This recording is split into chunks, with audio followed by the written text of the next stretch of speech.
ایک لفظ کا وظیفہ پڑھ کر پری کو حاضر کریں اور اپنی تمام خواہشات پوری کریں۔ چاہے آپ کی زندگی میں ہزاروں مسئلے مسائل ہیں، آپ کی زندگی میں ہزاروں مشکلات ہیں، ہزاروں پریشانیاں ہیں جو ختم نہیں ہو رہی، آپ نے زندگی میں ایک بار اس عمل کو کرنا ہے جو صرف ایک لفظ کا وظیفہ ہے۔ انشاءاللہ تعالی پری حاضر ہوگی اور آپ کی تمام خواہشات، تمام مشکلات، تمام پریشانیاں ختم کرے گی۔ بہت ہی مجرب عمل ہے۔ اس عمل کو میرا کوئی بھی بہن بھائی کر سکتا ہے، لڑکا بھی کر سکتا ہے اور لڑکی بھی کر سکتی ہے۔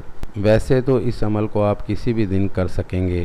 اگر آپ بھی خواہش رکھتے ہیں کہ آپ کے سامنے پری حاضر ہو اور آپ کی تمام پریشانیاں، مشکلات حل کرے، آپ کی زندگی میں ہزاروں پہاڑ جتنی مشکلات کیوں نہ ہو، آپ کتنے ہی پریشان کیوں نہ ہو، چاہے آپ کی کتنی ہی بڑی خواہش کیوں نہ ہو، آپ کی زندگی میں آپ کے محبوب کا مسئلہ ہو، پیسوں کا مسئلہ ہو، کوئی بھی مسئلہ ہو، اپنی تمام پریشانیاں، مشکلات سب اس پری سے حل کروا سکتے ہیں۔ تو چلیے میرے بھائیوں، میں آپ کو عمل بتاتا ہوں۔ اس عمل کو آپ کسی بھی دن کر سکتے ہیں، لیکن اگر آپ اس عمل کو بدھ کی رات کو کرتے ہیں تو یہ عمل آپ کے لیے 100% فائدہ مند ثابت ہو سکتا ہے، کیونکہ یہ ہمارا آزمایا ہوا عمل ہے۔ دوستو، اس عمل کو کرنے کے لیے کوئی بھی زکوٰۃ کی ضرورت نہیں ہے، بس اس عمل کو کرنے کے لیے کچھ شرائط ہیں جو آپ بھائیوں نے پورے کرنے ہیں۔ اس عمل کی شرائط یہ ہے کہ جس دن بھی آپ اس عمل کو کریں گے، اس دن آپ نے چغلی، غیبت اور کسی کو بھی گالی نہیں دینی۔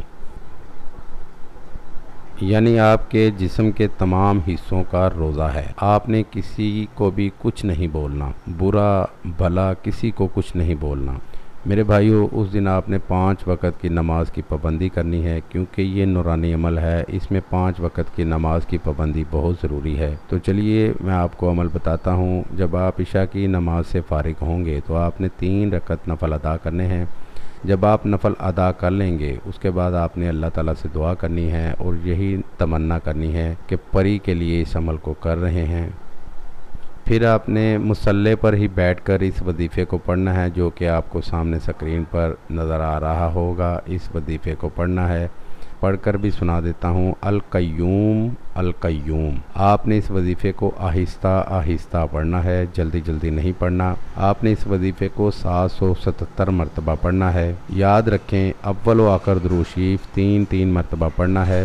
جب آپ پڑھ لیں گے، آخر میں 4 مرتبہ سورہ فاتحہ پڑھنی ہے، 4 مرتبہ سورہ اخلاص پڑھنی ہے، جو نماز میں پڑھی جاتی ہے۔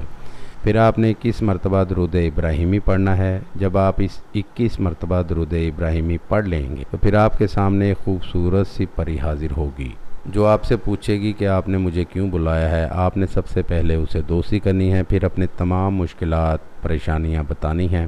انشاءاللہ تعالی وہ پری آپ کے تمام مشکلات، پریشانیاں حل کرے گی۔ وہ پوری زندگی آپ کی غلام بن کے رہے گی، لیکن یاد رکھیے گا، جب تک آپ اس سے کوئی بھی ناجائز کام نہیں کروائیں گے، ناجائز خواہشات اس سے نہیں رکھیں گے، وہ پوری زندگی آپ کی ہی غلام رہے گی۔ امید ہے آپ بھائیوں کو اس ویڈیو سے فائدہ ہو۔ دعاؤں میں یاد رکھیے گا۔ پھر ملوں گا ایک خوبصورت سی ویڈیو میں، تب تک کے لیے مجھے اجازت دیں۔ اللہ حافظ۔